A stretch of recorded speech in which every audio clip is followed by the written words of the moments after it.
L'égérie d'un géant de l'alimentation pour bébés parmi des dizaines de milliers de candidats. Le handicap a pourtant longtemps été tabou dans la publicité. Les lignes sont-elles en train de bouger aux États-Unis, mais ici également en France? Enquête signée Jérémy Normand, Roger Motte, avec notre bureau de Londres. C'est l'histoire d'une petite fille née sans bras gauche et sans pied. Un bébé qui va ensuite devenir une championne paralympique. Cette publicité raconte l'histoire de la Canadienne Lauren Wollstonecraft, championne de ski alpin.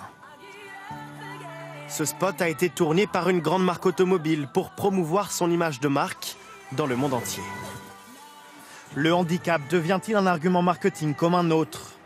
Les marques sont-elles gagnantes? Les personnes porteuses de handicap le sont-elles également? Son visage vous est peut-être familier. Sarah Gordy vit dans la banlieue de Londres. Elle est atteinte de trisomie 21 et comédienne. Sarah peut prendre le bus toute seule. Dans cette publicité réalisée pour une banque française, elle incarne une cliente autonome dans ses déplacements. Elle peut faire ses courses toute seule. Aujourd'hui, Sarah Gordy voyage dans le monde entier. Pour elle, cette publicité lui a ouvert des portes. J'ai adoré le scénario parce que ça parle d'une vraie femme qui n'est pas réduite à son handicap. Cette publicité a beaucoup compté pour moi. Grâce à elle, les gens me voient différemment. Pour la banque à l'origine de la publicité, ce film vise à renforcer son attractivité auprès de la clientèle handicapée. Là, c'était dans un bus, donc évidemment autour d'elle, c'est que des figurants.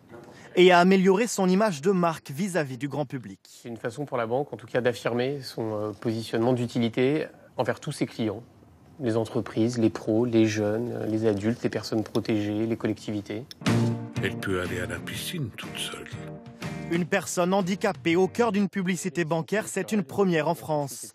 Alors le pari a-t-il été payant pour l'entreprise? À l'issue de cette campagne, on a mesuré avec une enquête d'opinion pour savoir si cette campagne avait plu. Et effectivement, voilà, les résultats nous ont montré qu'elle avait plu, qu'elle avait touché les gens et qu'elle avait marqué les esprits. Le handicap au service des marques, y compris là où on ne l'y attend pas.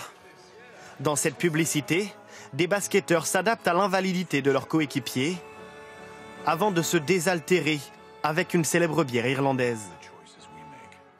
Un choix qui peut être controversé quand l'on sait que l'alcool est à l'origine de milliers d'accidents de la route chaque année. Mais pour l'aventurier Philippe Croison, qui milite pour davantage de visibilité des personnes handicapées, l'essentiel est ailleurs. Il y a forcément un risque que les publicitaires utilisent le handicap sur le côté peut-être sensiblerie ou peut-être sur d'autres sujets. Vous voulez que je vous dise un truc? Je m'en fous.